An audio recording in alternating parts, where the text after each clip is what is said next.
que ella dice que es que muestran números muy diferentes. Pues a mí me da pena, pero por lo menos las dos últimas que hemos conocido son casi totalmente convergentes en las tendencias que muestran.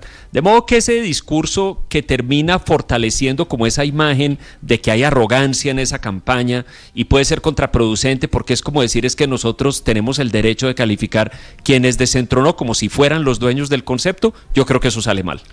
8 en punto, hablando de política, hablando del Centro Democrático, hubo gira por Antioquia este fin de semana de Paloma Valencia y Aníbal Gaviria. Andrés Carmona. Así es, Ricardo, muy buenos días. Iniciemos este recorrido por los movimientos de las diferentes campañas presidenciales en el Centro Democrático, en la gran consulta, porque fue en Santa Fe de Antioquia, mientras que el candidato del Pacto Histórico, Iván Cepeda, estaba dando ese polémico discurso en la capital antioqueña. En Santa Fe de Antioquia estaba Paloma Valencia recorriendo el departamento junto con el exgobernador Aníbal Gaviria. Ambos le decidieron enviar un mensaje a Cepeda pidiendo respeto por el departamento. Escuchemos al exgobernador Gaviria. Verdaderamente duele, pero también causa rechazo, esa animadversión, ese odio contra Antioquia y esa intención de enviar mentiras y cambiar la historia. Y solo para mencionar algo, y ese aquí no escogemos, como hace desafortunadamente el señor Cepeda, que un muerto es bueno si es de un lado, un muerto es bueno si es de otro lado. Un muerto es bueno si lo matan unos y un muerto es bueno si lo matan otros. Entonces, cero, no queremos más violencia. Por los lados de la campaña de Abelardo de la Espriella ratificaron el respaldo a su director en el Cauca. Rechazan, según informa un comunicado del candidato de Firmes por la Patria, discriminación frente al nombramiento de su director regional en el Cauca, Andrés Nazarit, esto por cuenta de una columna de opinión publicada en Cambio de Diego Santos, quien habla de fracturas al interior de esta campaña por el nombramiento de este director regional. Pero cerremos con la campaña del Pacto Histórico de Iván Cepeda, ya que se espera que en los próximos días se dé la oficialización de la entrada de sectores de la Alianza Verde liderados por León Freddy Muñoz, pero también se habla o ya se confirma esta mañana un comunicado por parte de la Dirección Nacional del Partido Común, es el partido de los excombatientes de las FARC, quienes deciden respaldar la candidatura de Iván Cepeda y Aida Quilcue, señalándolos como liderazgos comprometidos con la continuidad de los cambios que reclama la nación, la implementación integral del acuerdo de paz del acuerdo final de paz y la construcción de una paz estable y duradera para Colombia. Ricardo. Estás escuchando Blue Radio. Faltan 73 días para la Copa del Mundo.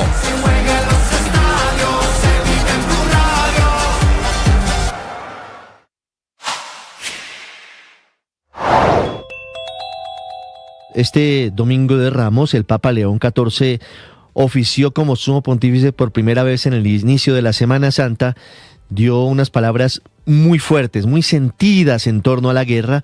No menciona directamente al presidente de Estados Unidos, Donald Trump, pero todas las miradas fueron hacia Washington. Dice el Papa: hermanos y hermanas, este es nuestro Dios, Jesús, el Rey de la Paz, un Dios que rechaza la guerra, a quien no se le puede usar para justificar la guerra, que no escucha las súplicas de los que libran la guerra, y la respuesta que les da es que aunque multiplicaron sus súplicas, no les escuchará, porque sus manos están manchadas de sangre. Fueron las palabras del Papa en este que era su primer domingo de Ramos y que coincide con la llegada de miles de tropas estadounidenses a Medio Oriente, y días después de que el secretario de Defensa de Estados Unidos, Pete Hegseth, rezara pidiendo violencia contra los enemigos que no merecían ninguna piedad.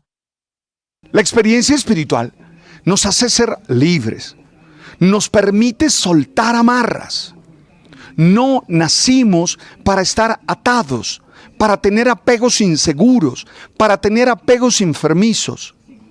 La experiencia de Dios, la experiencia de trascendencia, nos ayuda a saber qué tenemos que soltar.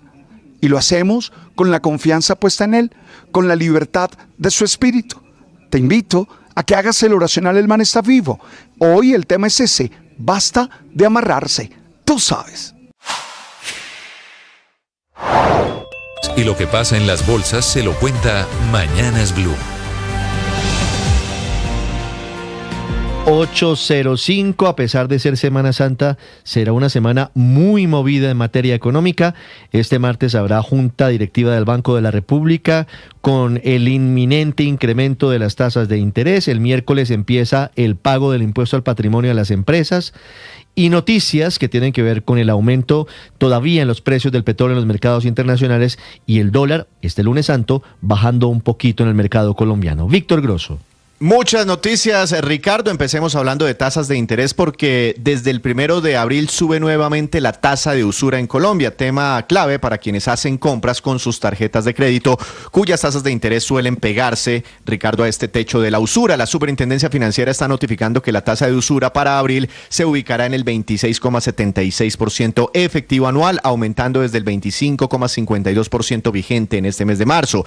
Desde febrero del año pasado, Ricardo, no teníamos una usura por encima del 26% y con abril se ajustan 3 meses consecutivos con una usura creciendo en Colombia. Esto refleja que las tasas de interés de los créditos otorgados por los bancos también han venido aumentando y seguramente, como lo dice usted, seguirán subiendo, pues mañana los analistas esperan que el Banco de la República vuelva a subir y con fuerza su tasa de referencia para atajar las nuevas presiones inflacionarias en Colombia. En más información, hay nuevo dato de remesas. Durante febrero, los colombianos en el exterior enviaron a sus familiares 1.101 millones de dólares, aumentando 6,74% frente a febrero del año pasado. Cifras oficiales precisamente del Banco de la República. Y Ricardo, se completaron 21 meses consecutivos con remesas por encima de los 1.000 millones de dólares mensuales. A este ritmo, aunque falta mucho camino por recorrer, en 2026 se podría marcar un nuevo récord en remesas, superando los 13.000 millones de dólares alcanzados durante todo el 2025. Miremos ahora la apertura de los mercados. Efectivamente, el dólar está cayendo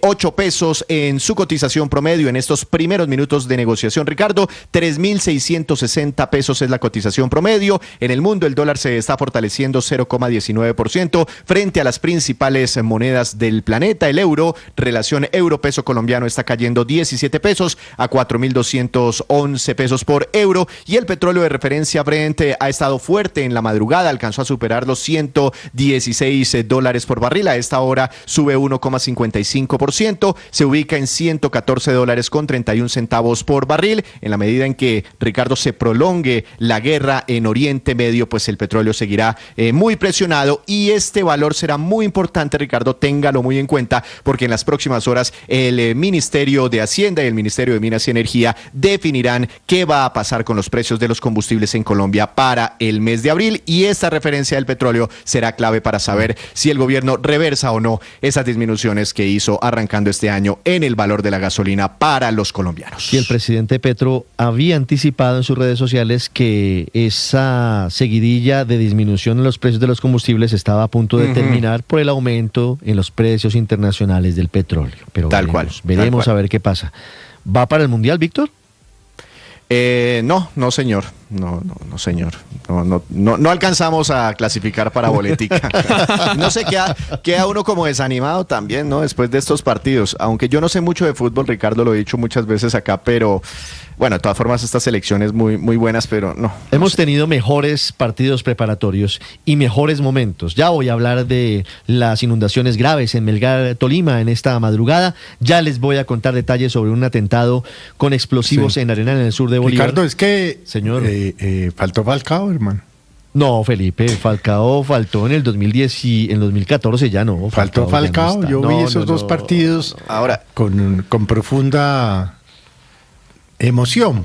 Es que son selecciones muy buenas, ¿no? con las que nos tocó medirnos. Sí, pero es que con esas es con las que vamos a tener que... Claro, con esas se toca. Con esas son con las que vamos a tener que competir, ¿no, Juan Camilo? Porque ganarle a Bolivia... De hecho, en el grupo tenemos un rival muy similar, que es Portugal. Que es, pero venga, europeo. ¿Es cierto que Croacia jugó con los suplentes? Es que yo no sé de fútbol. Croacia con algunos, pero también tuvo titulares. Ya después igual metió a Modric y metió a jugadores. Francia sí nos la untó, como dicen los comentaristas deportivos. ¿Cómo así? ¿Los de Francia eran los suplentes? Francia jugó con la suplencia. Juan sí, Camilo. Lo que pasa es que la suplencia de Francia te incluye al 10 del Manchester City, te incluye al goleador de la Juventus de Italia, tienes a Kolo Muani. Sí. Es un equipo que igual con la suplencia sigue siendo muy fuerte. Es un equipo que sería titular. ¿Cómo? Fue que. Es que Es que le echamos la culpa a Montero. Esta mañana oí que Montero no. El primer gol es prácticamente un autogol de Daniel Muñoz. El segundo gol no le brincan ni Muñoz, pero el segundo de arquero, perdóneme, claro. Un tipo de 2 metros y no es capaz de coger ese balón. Pero Muñoz lo deja cabecear, mire, no estaba suelto. Sí. Y el tercero fue un regalo de Cabal. Entonces salir a hacer ochas y panochas con Montero no me parece. Pero vea Aurelio, el segundo gol, si bien no saltan al que sabe que es Juan Camilo los Vargas. Defensas centrales, Montero no tiene nada que hacer allá, no tiene que salir allá, no tiene que salir y menos midiendo 2 metros. Y el tercer gol nos salvó. Yo le digo, listo, el tercer gol está bien, pero es que el remate de Due va suavecito a la mano derecha, un tipo de 2 metros no. ¿Y de cuántos goles nos salvó Montero? ¿De cuántos? Del de Quitique, porque esa es tremenda. No, hay que decirlo. Sí, el achique frente a Quitique es tremendo. Se le botó al tren, 8-11 minutos. Sabe que además del malísimo resultado en la cancha, Felipe, Aurelio, hubo otra situación complicada. Muchas peleas entre colombianos en las tribunas. Eso sí vi a Juan Camilo, a nuestro otro Merlano. Juan Camilo. A Merlano estaba peleando en las tribunas. No, Merlano no estaba peleando. Merlano estaba en el partido, porque eso no fue en Washington. Merlano estaba en Washington. No, es que Felipe dice que vio a Merlano. Mire las peleas. No. Colombianos haciendo patria. Unas publicaciones de Merlano diciendo conclusiones del partido. Se dieron en la jeta en las graderías de arriba. Se dieron en la jeta en las graderías del medio y se dieron en la jeta en las graderías de abajo. Y perdimos. Y quedamos 3-1, Juan Camilo. Eso dijo Merlano. ¿Cómo le fue en el partido, Juan? El ambiente estaba pesado, Ricardo. Estos partidos son una oportunidad de reencuentro para la comunidad colombiana aquí en esta área. Esto es a las afueras de Washington, en Landover, en Maryland. Pero llegan colombianos de muchas partes del país. Había gente de varios estados de los Estados Unidos y pues uno iba contagiado de la fiesta, pero realmente que en las gradas el ambiente era muy pesado. Sí, hubo esa pelea que, bueno, ustedes la están viendo, esa fue la primera pelea que ocurrió. Eso fue, bueno, más que una pelea, eso fue un tropel. Eso fue en la parte superior de la gradería, eso era a mi lado derecho más o menos, era en la parte superior, fue en el primer tiempo. Pero después en el segundo tiempo, en la gradería de abajo, hubo una pelea esa sí ya entre 2 personas. Y también en el segundo tiempo, posteriormente, pues yo estaba sentado y a mi lado izquierdo empecé a escuchar como gritos. Se paró un señor, empezó a alegar con otro, empezaron a gritar, llegó seguridad, se llevó a uno y uno de los que se llevó seguridad tenía la cara totalmente rota. Pues resulta que el señor que estaba al lado mío, a 2 asientos, ustedes saben, los que han ido a los estadios, que hay esta cultura de que cuando no hay una ocasión importante de gol o de ofensiva, pues la gente está sentada para dejar ver a los que están sentados lo que está pasando en la cancha. Pues entonces era la gritería, siéntese, siéntese, siéntese. En medio de esa gritería, una de las personas que estaba allí, pues se puso de guapo y dijo, no, yo no me quiero sentar. Y empezó a alegar con el que estaba al lado mío, y el que estaba al lado mío resolvió coger la lata de cerveza y tirársela en la frente. Le reventó totalmente la frente. Sí, terrible. Y pues el tipo que estaba todo sangrado se le vino encima y ahí llegaron unos oficiales personal de seguridad del estadio a retirar al que tenía la cara totalmente reventada. Pues el que lanzó la lata salió bien librado porque no se lo llevaron para ninguna parte. Pero sí era un ambiente maluco. Era un ambiente pesado, la verdad. Uno esperaba fiesta, había niños pues alrededor de familias allí en esa gradería y todos quedaron muy había mucho trago, estaban consumiendo mucho licor, Juan. Sí, lo que pasa es que aquí en Estados Unidos hay una tradición, Ricardo, y es que afuera de los estadios hay algo que se llama el tailgate party. Entonces la gente llega con su camioneta, lleva su cava con hielo, su cerveza, su ron, su aguardiente, ponen un asador, hacen asado y empiezan a beber. Por ejemplo, este partido empezó a las 3 de la tarde, hora de ¿Empezaron aquí a beber del este. a las 8 de la mañana? La gente, sí. No, la gente llegó a las 10:30, 11 de la mañana, pusieron el asado y empezaron a beber desde esa hora. Entonces, obviamente, cuando ingresaron, ingresaron al estadio, pero qué pena, la gente hace eso porque pues, los ductos y ahora esto. Sí, pero la gente hace eso porque en el estadio una cerveza te cuesta $20. Entonces la gente se lleva su trago, hace su tailgate party y entonces allí empiezan a beber. Sí, se la lleva puesta. Obviamente había mucho borracho allá adentro. Llegan con la perra viva. Yo no estoy seguro de que en el Mundial vayan a permitir todo esto. Yo no sé cómo van a Claro, no creo, no sé. ¿Alcohol? Pues es que al paso que vamos no nos van a dejar entrar ni pero la tailgate party, la que digo yo es la tailgate party, es que la gente paga su estacionamiento. El estacionamiento de adentro del estadio cuesta $80. Tú pagas $80 y puedes ya estacionar tu carro y lo puedes meter con lo que quieras. Si quieres llevar tu cava, tu asador y todo, vas y lo llevas, sí, y bebes en el estacionamiento antes y después. Entonces uno llega al estadio y hay un rumbón en los alrededores. La gente tiene puesto el picó, tiene el asado, entonces hay chorizo, hay mazorca, hay de todo y pues hay trago, hay todo el trago que quieras. Cuando vas a entrar, obviamente todos están borrachos. Sale el costeño Merlano cuando habla del picó. 8:15 minutos. Claro. Veremos qué pasa con lo que pasa es que no sabía que Merlano era costeño. Claro, pero tiene ¿cómo? Orgullosamente. De la Fantástica. Y ahora vallenatas. 8:16 minutos. Lo que pasa es que Merlano solo pelea cuando el Junior. Cuando es el Junior ahí sí, Merlano pelea. Quizás se permita en el Mundial. Merlano? Lo que pasa es que el parqueadero en el Mundial va a ser carísimo. Más de $1,000. $1,000. Ah, no, ahí queda reducido. Pero yo creo que el que los pague igual puede hacer lo que dice Juan Camilo. Pero Juan Camilo. Sí, si pagan $1,000, claro, me imagino que pondrán $1,000 por eso. Juan Camilo Vargas, señor. ¿Cuántas boletas se han vendido? No sé si usted tiene ese dato. ¿Cuántas boletas hay reportadas que han comprado colombianos? No sé el dato exacto, pero sí sé que, por ejemplo, el partido más solicitado no solo para este Mundial, sino en toda la historia de los Mundiales es Colombia-Portugal en Miami. Imagínese usted esa locura, Felipe. 500 millones de solicitudes. Imagínese, ¿quién va a controlar eso? ¿Quién va a controlar a nuestra colonia colombiana? Vamos a hacer otro espectáculo. 8:17 minutos. Qué raquera, Ola, que no podemos controlarnos.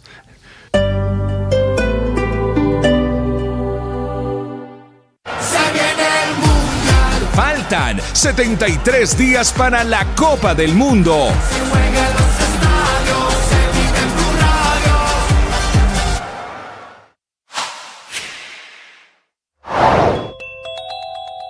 Tercer intento en 4 años para abatir a Néstor Gregorio Vera, alias Iván Mordisco, es el nombre del objetivo de más alto valor de las fuerzas militares hoy en Colombia.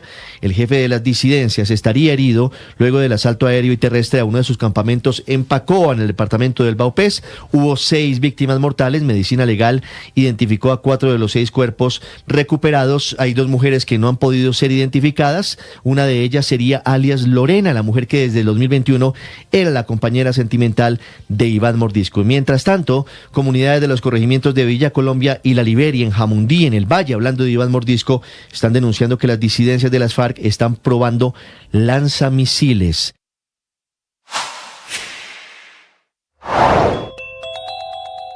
Iván Mordisco se volvió a salvar, aunque estaría herido. Es la tercera vez en 4 años que el jefe de la mayor disidencia se salva de ser abatido en un bombardeo de asalto aéreo y terrestre. La última vez fue en su campamento en Vaupés. Su cuerpo no está entre los 6 que recuperaron de ese campamento guerrillero y están analizando medicina legal desde el 28 de marzo. En este momento, en tierra, continúa el operativo de las fuerzas militares para encontrar más elementos e incluso para descartar la presencia de Iván Mordisco, que es el objetivo. Este hombre, que es un disidente de 51 años y por el que hay una recompensa de 5.000 millones de pesos. Un hombre que es buscado por terrorismo, homicidio en persona protegida, reclutamiento forzado y narcotráfico. Un hombre que tiene un prontuario que lleva construyendo desde 1995, cuando entró reclutado forzosamente en el departamento del Meta, las filas de las FARC, en ese entonces bajo órdenes de otro gran integrante de las FARC, el Mono Jojoy, que fue abatido.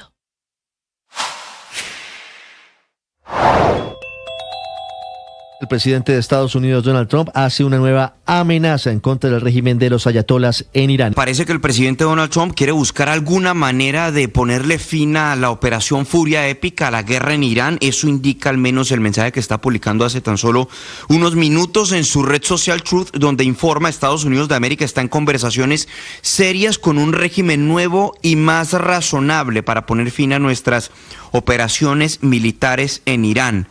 Dice el presidente Trump que se han logrado grandes avances, pero si por alguna razón no se llega pronto a un acuerdo, lo cual es probable, y si el estrecho de Hormuz no se abre inmediatamente al tráfico marítimo, concluiremos nuestra estancia en Irán destruyendo por completo todas sus centrales eléctricas, pozos petrolíferos y la isla de Kark, que recordemos que la isla de Kark es por donde transitan o desde donde provienen cerca del 90% de las exportaciones de petróleo iraní, que deliberadamente aún no hemos tocado. Esto será en represalia por los numerosos soldados y otras personas que Irán ha masacrado durante los 47 años de reinado.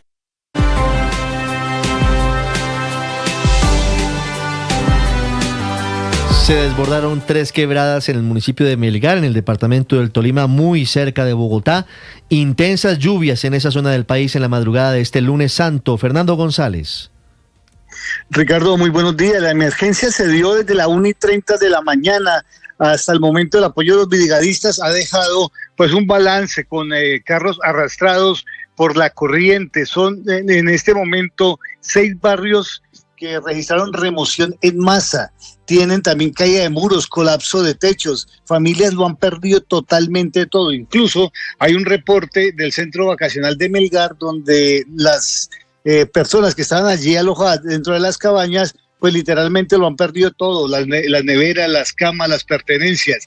La emergencia es atendida por diferentes grupos y organismos de emergencia. El mayor Luis Fernando Vélez, director de la Defensa Civil, entrega el primer balance de lo ocurrido en la madrugada del día de hoy en Melgar.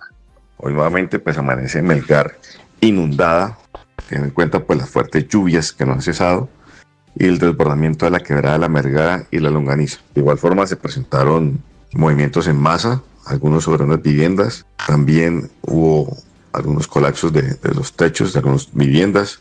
En este momento pues se encuentra la gestión de riesgo del municipio con el de Socorro haciendo el análisis de daños y necesidades. Son barrios como Villa de la Huerta, El Balso, La Laguna, Mirador, Villas de Melgar, Icacal, Rojas y el Madroñala, donde están siendo atendidos 6 puntos específicamente, otros 17 más que están llegando organismos como Policía Nacional, Bomberos, Defensa Civil y el mismo personal de la alcaldía, pues hacer el análisis de lo sucedido. Las personas que han resultado damnificadas están siendo trasladadas hacia el centro, hacia el parque principal, al Rojas Pinilla, en el municipio de Melgar, para recibir la primera atención básica luego de esta emergencia. No se tiene un estimado de cuántas familias son las afectadas hasta el momento. Sí, las imágenes son muy impresionantes. Fernando, gracias. Atentos a las emergencias por inundaciones en Melgar, Tolima. Vamos a arenar en el sur de Bolívar. Ataque con explosivos, incluso con drones a la estación de policía esta madrugada. Dálida Orozco. Ricardo, buenos días. Sí, mire, lamentablemente no son buenas las noticias con las que recibimos acá en el departamento de Bolívar. Como usted lo decía, un ataque con drones se presentó a la estación de policía de ese municipio durante la noche de este domingo. El hecho que se habría presentado sobre las 7:00 de la noche, por fortuna, no dejó uniformados heridos, pero sí causó graves afectaciones a una vivienda aledaña a las instalaciones policiales. El ataque, como se puede ver en imágenes que se han difundido en redes sociales, causó fuertes daños a la vivienda y además dejó una mujer herida en uno de sus brazos con las esquirlas de estos explosivos. Por fortuna, la mujer se recupera y recibe atención médica. El secretario de Seguridad de Bolívar, Manuel Berrío, señaló que por fortuna los uniformados lograron contener el ataque que se habría presentado al parecer por integrantes del ELN. Escuchemos. Por instrucción del gobernador y gestiones que él ha hecho frente al gobierno nacional, hoy ninguna estación en Bolívar cuenta con menos de 20 policías. Recordemos que antes estas poblaciones tenían 9 u 11 policías. Hoy ninguna tiene menos de 20, lo que significa que tenía el personal suficiente para enfrentar este tipo de arremetidas y la estación de policía se encuentra bien apertrechada. Lo que tuvimos, al parecer, 3 detonaciones, 2 con granadas de mano y una con un dron bomba. Ricardo, mire, el secretario de Seguridad de Bolívar también indicó que una vez tuvieron conocimiento de esta situación, por supuesto se desplegó todo un operativo con apoyo del ejército para lograr pues custodiar la zona y evitar nuevos ataques. Dálida, gracias. 8:24. Felipe, La carrera séptima comenzó hoy obras. Creo que era de las pocas avenidas en Bogotá que no estaba en construcción.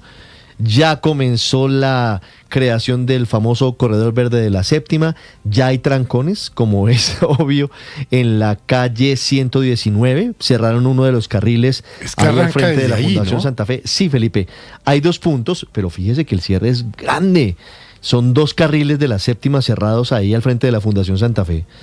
Y hay manifestaciones, hay gente que se está oponiendo a esa construcción. Eso no tiene vuelta atrás, porque eso está ordenado desde la administración de la alcaldesa Claudia López. Intentó la alcaldía de Carlos Fernando Galán dilatar lo más posible, diferir, no con dolo, sino diferirlo por cuenta de las obras del metro, pero ya no dio más. Bueno, un trancón más, eso no. No más, eso. Imagínese no, usted. No, es que Bogotá está en obra. Pues, ¿qué hacemos? Sí, toda Bogotá está en obra. Ahora la carrera séptima. Hay otro punto cerca de su casa, Felipe, entre la calle 99 y la 102. Ahí van a utilizar tuneladoras, según dijo el director del IDU. Ahí está, en el norte de Bogotá, Kalila Peña. Ricardo y oyentes, muy buenos días. Los saludo justamente desde la calle 119 con carrera séptima, en donde inicia el cierre de uno de los carriles para avanzar en estas obras de la carrera séptima que tienen previsto la modificación desde la calle 99 hasta la calle 127, incluyendo la intersección de la calle 127. Hoy ya se implementa este cierre en la carrera séptima entre la calle 121 y calle 119 acá en la localidad de Usaquén. Según el cronograma, estas actividades se realizarán a partir de hoy y van a finalizar aproximadamente en 7 meses con horarios de cierre las 24 horas. Mientras avanza esta obra, los vehículos mixtos que se movilizan por este sector en el costado occidental, sentido norte y sur, pues podrán transitar por estos 2 carriles que estarán habilitados sobre la carrera séptima. Si usted toma alguna ruta de SITP en este sector, el paradero de transporte público, específicamente el número 173 A01, ubicado en el andén occidental entre las 123 y la 121, será trasladado 100 metros al norte de su ubicación actual. Recordemos que hace 2 años se adjudicaron los contratos para la construcción de este tramo norte que comprende las calles 99 y 200. Importante, se abarcarán más de 11 kilómetros de longitud e incluye la construcción de 4 carriles para tráfico mixto y 2 carriles exclusivos para el sistema de Transmilenio. Nosotros estamos muy atentos a esta hora debido a que aproximadamente sobre las 7-8 de la mañana se convocó un plantón en contra de estas obras en la carrera séptima. Estaremos muy atentos informándoles a ustedes allá en cabina. Muy bien, gracias. Kalila, 8:28 minutos. El director del Instituto de Desarrollo Urbano del IDU en Bogotá es Orlando Molano. Doctor Molano, buenos días. Ricardo, muy buenos días. Un saludo especial a usted, su mesa de trabajo y todos los oyentes. Ya estamos viendo la polisombra ahí en la 119. ¿Cómo van a construir ese corredor verde de la séptima? ¿En qué afecta a los bogotanos? Ricardo, muy importante contarle a todos los bogotanos, veamos los antecedentes. Este fue un contrato del 2023, se firmó en la anterior administración en diciembre del 2023, que tiene unas etapas. Ya se terminó la etapa de preconstrucción, se terminó el día de ayer. Por tal motivo tenemos que arrancar ya la construcción. Recuerden, para contarle a todos, esto tiene 3 grupos. Va el primer grupo, que es el que ya arrancó de la 99 a la 127, el segundo grupo de la 127 a la 183 y el tercero de la 183 a la 200. Este corredor, el corredor de la carrera séptima, recuerden, va a tener los 2 carriles mixtos, carril de Transmilenio, estoy hablando de, digamos, arrancando de la parte oriental, va a tener una ciclorruta, sistema alternativo, una ciclorruta de más de 11 kilómetros por el costado occidental, y vamos a pasar, muy importante esto, Ricardo, de 200.000 metros de espacio público que tiene hoy en mal estado, la carrera séptima, 400.000 metros nuevos para mejorar obviamente la movilidad de las personas con movilidad reducida. Vamos a tener jardines y vamos a tener especial cuidado en la silvicultura, Ricardo. Sí, eso está muy bien, doctor Molano, pero en la práctica, vendrán más trancones y en la práctica se reducen los carriles de vehículos particulares en la séptima desde la 99 hasta la 200? Miren, nosotros vamos a hacerlo por tramos, Ricardo, y sí, efectivamente, pues se va a reducir, vamos a reducir un carril, siempre vamos a garantizar 2 carriles como lo hicimos en la 68, como se hacen las obras. Recuerde, la obra de metro, por ejemplo, Ricardo, esa se cierra completamente, solo quedó con Transmilenio. A nosotros, pues no podemos cerrarla, los contratistas nos dicen siempre, denos pues la misma relación que le dan a metro, y efectivamente donde cerráramos toda la séptima, pues colapsaríamos la ciudad. ¿Cómo lo vamos a hacer? Y esto es muy importante. Nosotros arrancamos en este momento de la 121 a la 119 por el costado occidental, o sea, norte-sur. Así que estos carriles van a ser por tramos, ahí van a quedar 2 carriles habilitados, esto es muy importante, y después vamos a arrancar de la 99 hacia el norte, o sea, hasta la 119 vamos en carriles alternos, unos por el costado occidental, otros por el costado oriental. Lo más importante de la pregunta que usted me hace, Ricardo, es que siempre vamos a garantizar la movilidad con 2 carriles mixtos para que las personas puedan acceder a sus viviendas, al comercio, a los centros comerciales o a cualquier sitio. Doctor Molano, ¿por qué se hace el cierre inicial allí al frente de la Fundación Santa Fe entre la calle 119 y la calle 121 con séptima?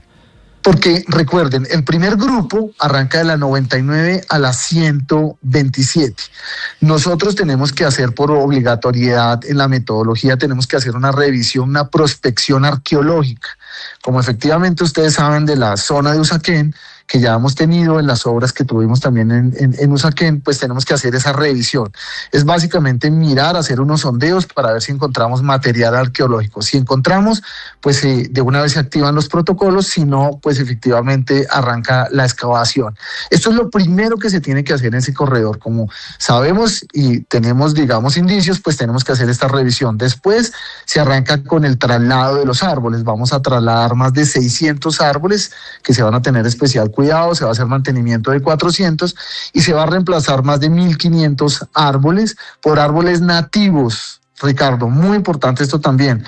Vamos a reemplazar los eucaliptos, los pinos, inclusive las acacias, árboles que ya deben estar enfermos o que ya cumplieron su ciclo, por árboles nuevos, nativos, que van a tener especial cuidado con la conectividad. Además, recuerde que la séptima también se inunda, Ricardo.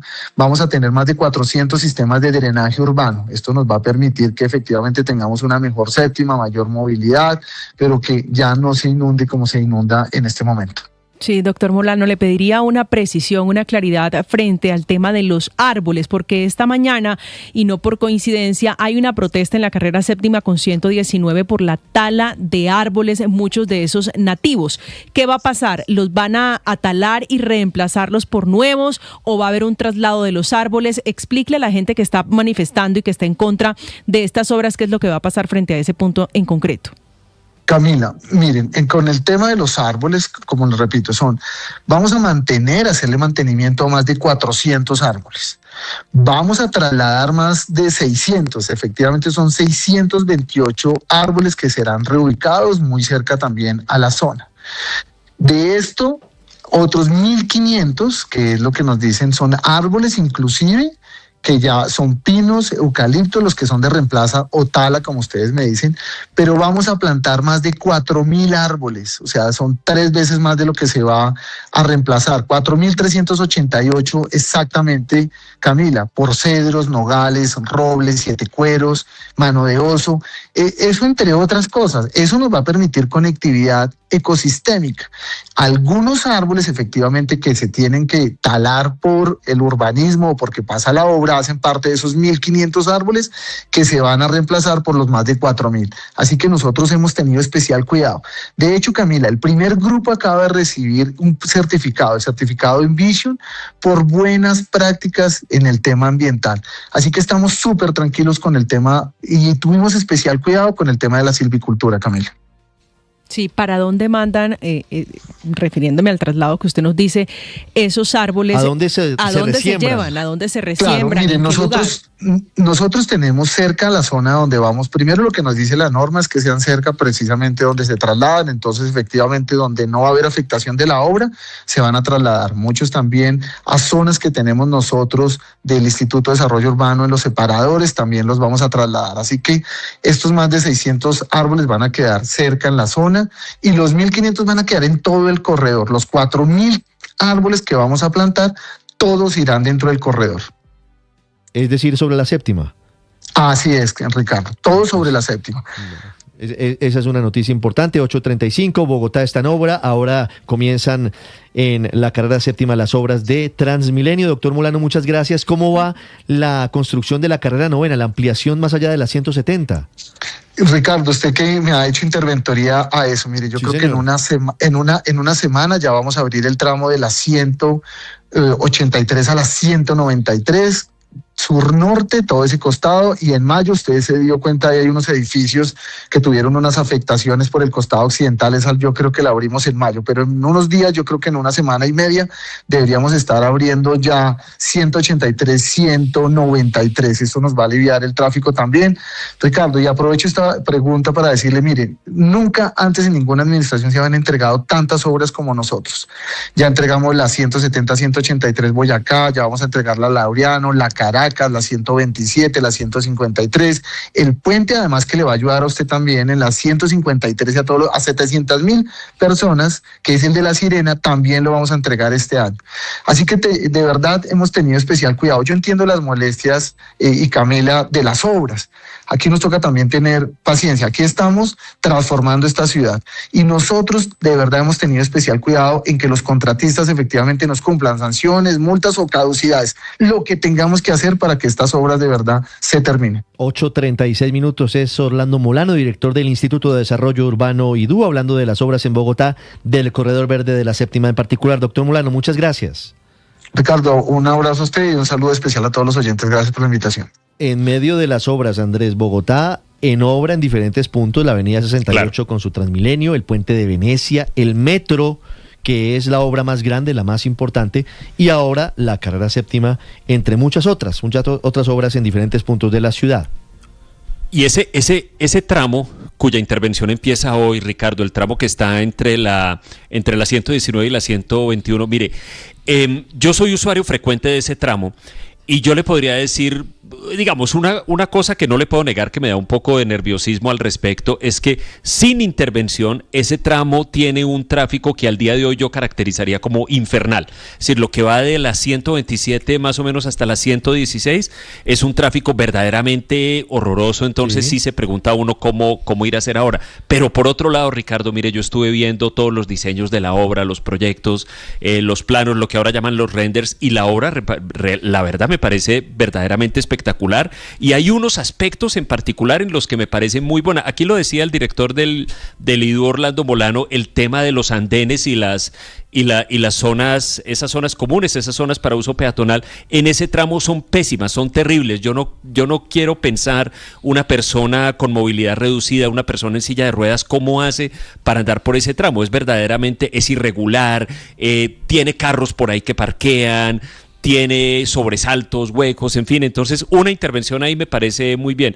Yo solo creo, Ricardo, que aquí pues la alcaldía se tiene que poner las pilas en lo que llaman la gestión de movilidad, de tráfico, tener ahí personal todo el tiempo impidiendo, por ejemplo, que la gente parquee, que es que 5 minuticos nomás que voy aquí al cajero o que voy aquí al D1 a comprar pan o lo que sea. Eso, Ricardo, es muy importante que se maneje, porque de lo contrario, pues la obra es muy, muy importante, es muy, muy buena, pero pues el entretanto puede ser bastante doloroso. Puede ser caótico y puede ser difícil. 8:38, Aurelio me decía. Pero sí, podemos, digamos, romantizar la obra y lo que sea, pero veámoslo con tranquilidad. Es Transmilenio por la séptima, eso es lo que van a hacer. Transmilenio por la séptima. O sea, lo que hemos visto por la Caracas, ahora se va por la séptima. De eso se trata. Simple y llanamente. Pero lo dejaron contratado desde la administración anterior. ¿Qué puede hacer la alcaldía de Carlos Fernando Galán? Yo no sé quién lo contrató, seguramente fue Claudia López, y a Peñalosa también se lo oyeron cosas de esas, y bueno, y hasta a Petro, cuando Petro fue candidato a la alcaldía en el 2011, hablaba de lo mismo, habló de un tranvía y se preocupó mucho por las troncales de Transmilenio, pero esto no es otra cosa que Transmilenio por la séptima. Bueno, tanto y tanto para su información, Aurelio, Transmilenio por la séptima. Transmilenio por la séptima hay desde hace años. Si usted se fija de los vehículos... No, yo estoy hablando de las alimentadores y todas esas rutas zonales. Sí, claro. Hace años transitan por la séptima. Le agradezco la precisión, pero entonces se la voy a poner distinto. Troncal de Transmilenio por la séptima. Porque hoy la séptima, claro, circulan los Transmilenios, pero no es una troncal. Van a volver la séptima una troncal de Transmilenio. Gracias por la observación, si realmente me falta esa precisión. 8:39 minutos. Estás escuchando Blue Radio. Se viene el Mundial. Faltan 73 días para la Copa del Mundo. Se juega en los estadios, se vive en Blue Radio. Gracias por estar allí. De verdad que a mí me alegra encontrarte. Además me encanta tu buena onda, tu buena vibra, tus buenos comentarios. Oye, tus comentarios demuestran que eres un buen ser humano. Veo que no insultas, veo que no maltratas, al contrario, siempre estás construyendo. Eso es de buenos seres humanos. Nosotros celebramos que tú estés con nosotros aquí, porque en Blue la radio se ve, tú sabes.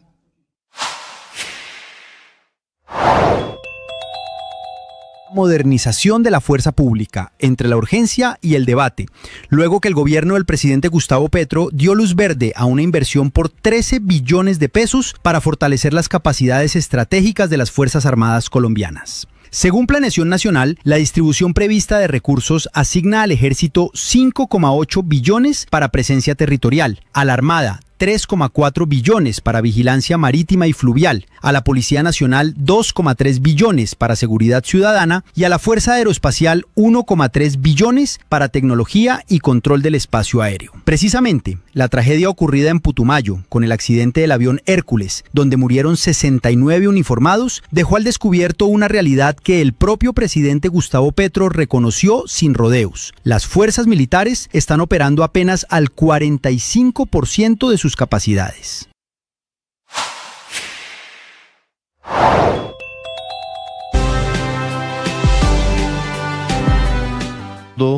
En torno a delitos de alto impacto como los secuestros que se llaman de manera coloquial paseos millonarios, porque son secuestros extorsivos. Y es el tema de fondo sobre la impunidad, sobre cómo desde diferentes sectores están criticando que queden muchas veces en libertad delincuentes que luego van escalando en ese mundo del AMPA y terminan convirtiéndose en jefes de bandas como las que han recientemente cometido terribles casos como el del profesor del externado Neil Felipe Cubides, a quien mataron después de robarlo, y el de Diana Ospina. Duró 40 horas secuestrada porque supuestamente alguien les dijo que la señora tenía 1.200 millones de pesos en su cuenta que no los tenía. Imagínese usted. Imagínese la barbaridad. Sí. Pero ahí lo grave, y pues lo ha denunciado el alcalde Galán, es que pues los cogen y los sueltan. Ese es el punto, Felipe. Es decir, ¿cómo puede combatir una ciudad, cualquiera que sea, no el delito, si los cogen y los sueltan?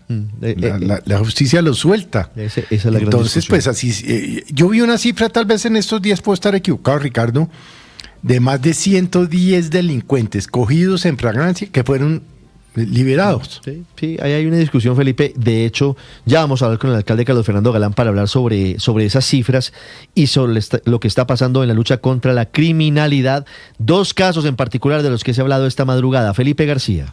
Hola Ricardo, buenos días. Sí señor, las autoridades finalmente lograron ponerle rostro a los responsables del secuestro de Diana Ospina. Se trata de los hermanos Cardoso, el primero Diego Armando Cardoso de 33 años, quien era el cabecilla de la banda y uno de los hombres que ejecutó directamente el secuestro. Este hombre, Ricardo, tenía antecedentes por hurto y al momento de los hechos cumplía medida de detención domiciliaria luego de haber pasado 3 años en la cárcel. Este hombre, en un intento por desviar la investigación, se presentó voluntariamente ante el Gaula de la policía con declaraciones falsas buscando justamente justamente evadir su responsabilidad en el secuestro de Diana Ospino. El segundo, su hermano Juan Pablo Cardoso, de 21 años, jugó un papel clave en la selección de la víctima. Según las autoridades, este hombre era el conductor del taxi y quien perfiló a Diana Ospina a la salida de un establecimiento nocturno en Chapinero. La investigación también revela que ambos hermanos no solo participaron en el secuestro, sino que estructuraron un plan que incluyó movimientos constantes para evitar ser detectados. Se cambiaron de casa, Ricardo, 4 veces, evitaban el uso de redes sociales, no portaban documentos y utilizaban líneas telefónicas internacionales para no ser detectados por la policía. Dice el alcalde Carlos Fernando Galán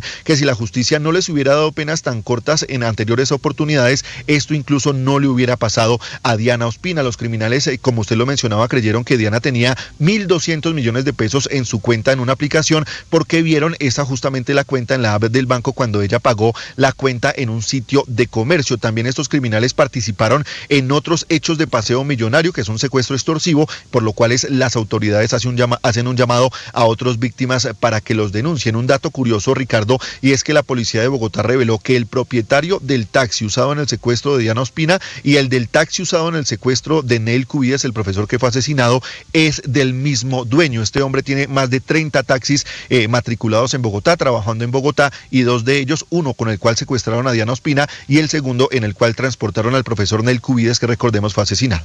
8:45, Felipe, gracias, señor alcalde de Bogotá. Carlos Fernando Galán, buenos días.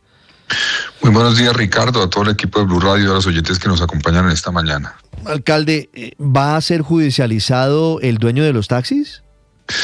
Pues eso hace parte de la investigación, sin lugar a dudas. Es parte de lo que se encontró en la investigación, que debo decir fue una gran investigación que inició el mismo 22 de febrero, una vez conocimos la desaparición de Diana, y fue liderada por la CIPOL, por la SIJIN y por el Gaula. Ellos determinaron todo lo que explicó Nicolás hace un rato, todo cómo fue el hecho, qué rol tenía cada uno, y desde ese momento recopilaron todas las pruebas para poder identificarlos y llegar a su captura con una investigación sólida, tan sólida que afortunadamente ya no solamente legalizaron la captura, sino que ellos mismos aceptaron cargos y además recibieron medida de aseguramiento intramural, van a quedar detenidos. Entonces, en el marco de la investigación, estos son 2 de los partícipes, pero hay más. Como es evidente en el video que todos vimos, estamos hablando de 2 taxis que participaron y otras 2 personas. Son 4 personas, digamos, como autores materiales en el sitio de los hechos. Ya los capturados, uno es el conductor del taxi donde se montó Diana, que es Juan Pablo Cardoso, o alias Pablito. Ese fue el que se presentó en algún momento ante la policía para desviar la investigación, pocos días después de haber ocurrido el hecho. Y ese era encargado, como decía Nicolás, de perfilarlos. Y el otro es uno de los que se baja del otro taxi, que es el jefe de la banda, Diego Armando, alias Pachanga, le dicen. Este estaba pagando condena por hurto agravado y por porte ilegal de armas en el momento en que comete el delito. Pero hace un año le han determinado, en el marco del cumplimiento de su pena, detención domiciliaria. O sea, estaba en este momento con detención domiciliaria cuando comete el secuestro de Diana Ospina, lo cual nos debe llevar a una reflexión sobre cómo opera ese tipo de medidas en delincuentes de alta peligrosidad. Cómo, pues si no tenemos las herramientas para vigilar a un delincuente de alta peligrosidad en el cumplimiento de su pena en detención domiciliaria, pues terminamos poniendo en riesgo a la ciudadanía, y eso fue lo que pasó acá. Si este delincuente estuviera pagando su pena intramural, pues no habría tenido la oportunidad de participar en este delito. En segunda instancia, tenemos información, según la Policía Metropolitana, de que habrían participado en otros casos de paseo millonario estos 2 delincuentes. No fue por ello que fueron condenados en el pasado, fueron condenados por hurto y por porte ilegal de armas. Pero yo le he pedido a ustedes y a los medios en la rueda de prensa que hicimos esta mañana, pues que nos ayuden a mostrarlos muy bien, porque seguramente hay otras víctimas que los van a reconocer y eso nos va a ayudar a fortalecer los casos y llevar a que sea una condena efectiva. Gracias a que ahora este delito, por decisión de Fiscalía, Policía apoyada por nosotros, será tratado a ser como en esos 3 o 4 años. Es una pena mínimo de 24 años de cárcel. Entonces es una noticia importante. Y pues repito, seguimos en la siguiente fase de la investigación apoyando a la policía para que se llegue a los otros 2 materiales y a todos los demás. Yo, por ejemplo, le dije al general Cristancho, tenemos que llevar a los propietarios del sitio donde llevaron a Diana y la tuvieron durante esas 43 horas secuestrada. También ante la justicia hay que llevar al propietario del taxi, porque lo que evidenciamos es que hay una falla en vigilar y controlar quién está manejando los taxis y qué antecedentes tienen y quiénes son. Entonces no pueden lavarse las manos, y es evidente que el hecho de que haya 2 casos demuestra por lo menos una grave falencia en el control de esos vehículos, a quién está entregando los vehículos, porque se los están entregando a unos delincuentes que ya habían cometido delitos, y uno de los cuales, por cierto, estaba cumpliendo una pena en este momento. Es que es una barbaridad lo que usted nos cuenta, alcalde. ¿La solución cuál es? ¿La solución es el aumento de penas o que los jueces tengan elementos distintos para evaluar una eventual medida sustitutiva de la pena? En este caso de alias Pachanga, un criminal de estos, seguramente le hace la solicitud ante el juez y seguramente la ley lo protege, lo cobija y tendría derecho eventualmente a esa disminución. ¿Qué saben ustedes sobre este caso y cómo tendría que cambiarse la ley o cuál podría ser la solución? Pues Ricardo, un paso importante en esto ya se dio, y es gracias a la decisión de tratar todos los paseos millonarios como secuestro extorsivo. Ya pues no es una pena de hurto la que ellos enfrentan, sino una pena de secuestro, y eso, pues aunque hayan aceptado cargos, es por lo menos de 24 años, que eso ya cambia la dinámica. Lo segundo es una discusión sobre las cárceles. Mire, yo he hablado con los investigadores de este caso, y lo que estamos evidenciando, y vienen otros casos que pronto vamos a mostrar a la opinión pública de resultados importantes en los próximos días, y es que lo que se evidencia es que los delincuentes lo que hacen es llegar en cierta forma como aprendices de delincuentes a la cárcel, cuando son condenados y están en la cárcel, y salen siendo delincuentes de alta peligrosidad. O sea, preparan y fortalecen sus capacidades delictivas en la cárcel, lo cual nos debe llevar a una reflexión que qué está pasando en las cárceles de Colombia. O sea, ¿cómo logramos que el sistema carcelario sea un sistema que no permita que los delincuentes lleguen allá sabiendo más o menos cometer unos crímenes y siendo expertos en cometer otros más? Entonces, hay otra discusión. Eso ya no depende de nosotros, eso depende de que haya una reforma carcelaria en Colombia que garantice que los centros carcelarios son centros donde realmente se margina a una persona por completo de la posibilidad de construir una carrera criminal, porque eso no está pasando. No está pasando. Yo repito, creo que la semana entrante vamos a presentar un caso grande, importante, donde se evidencia cómo todas las personas que han estado privadas de la libertad estaban en el establecimiento carcelario, salieron y articularon inmediatamente una operación criminal de gran alcance.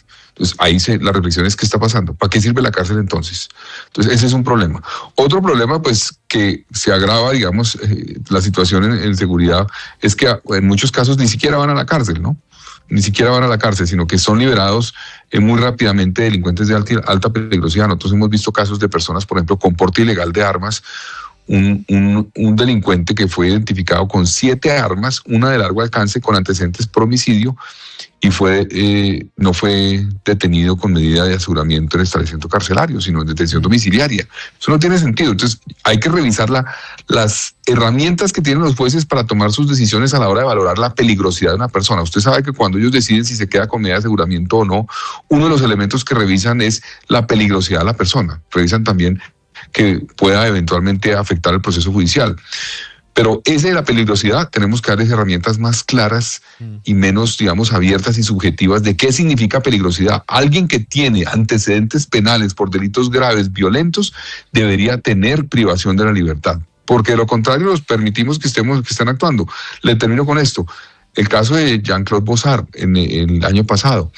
También pasó algo parecido. Era un menor de edad, pero estaba en el momento en que cometió el asesinato de Jean-Claude, estaba en ese momento cumpliendo una sanción de libertad vigilada por haber cometido un hurto agravado. Entonces tenemos una cantidad de personas que están bajo medidas de la justicia en este momento, cumpliendo por haber cometido otros delitos, que vuelven y cometen delitos aún más graves muchas veces, lo cual evidencia un sistema que está fallando por completo en la garantía de los derechos de los ciudadanos. Entrevisté la semana pasada a la fiscal general Luz Adriana Camargo, y ella tiene una lectura distinta. Ella dice que los delitos de alto impacto sí se vienen persiguiendo y que quienes quedan en libertad en general son delincuentes menores que roban en los supermercados una chocolatina o situaciones similares.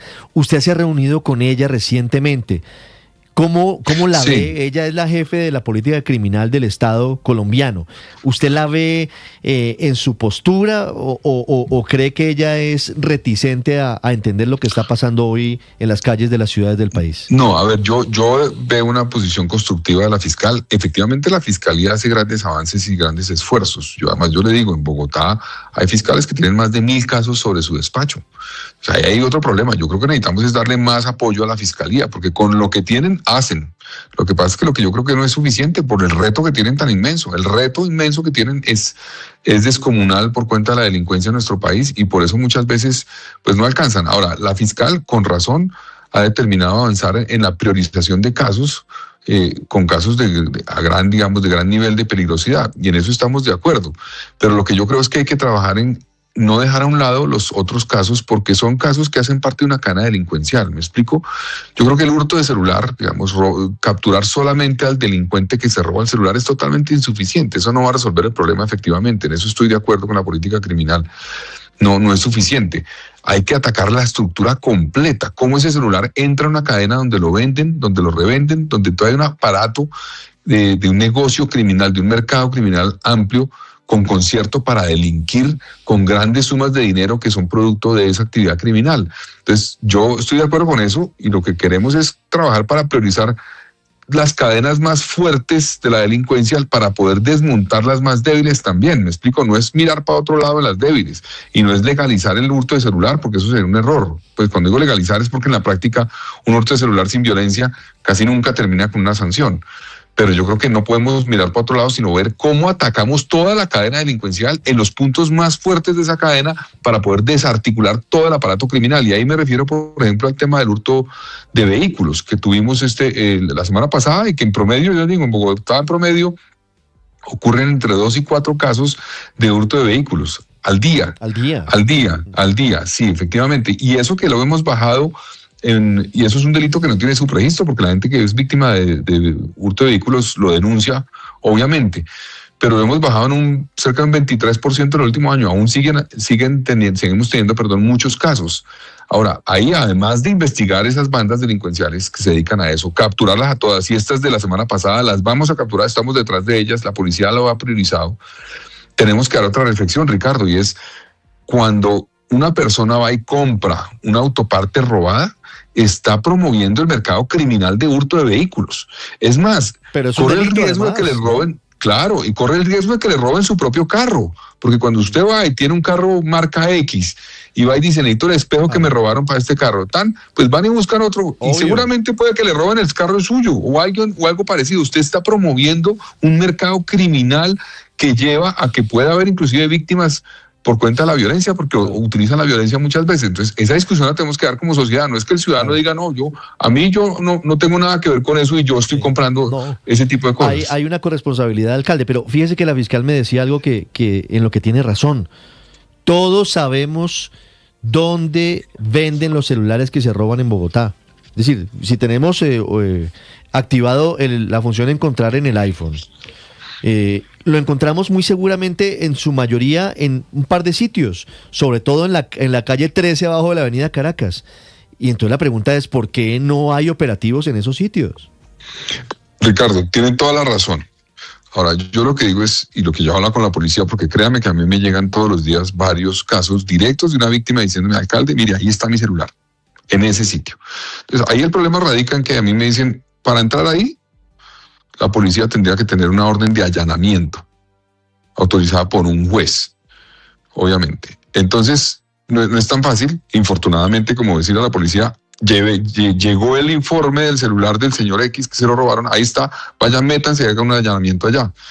Tiene que haber una orden judicial. Entonces, eso lo hablamos con la fiscal cuando me reuní con ella hace 3 semanas, y la fiscal dijo, vamos a ordenar intervenciones de allanamiento en esos sitios. Yo espero que eso ocurra rápido, porque a nosotros nos llegan todos los días 2 o 3 o 4 o 5 casos en el mismo sitio, y ahí está, en el mismo local o por lo menos en el mismo edificio.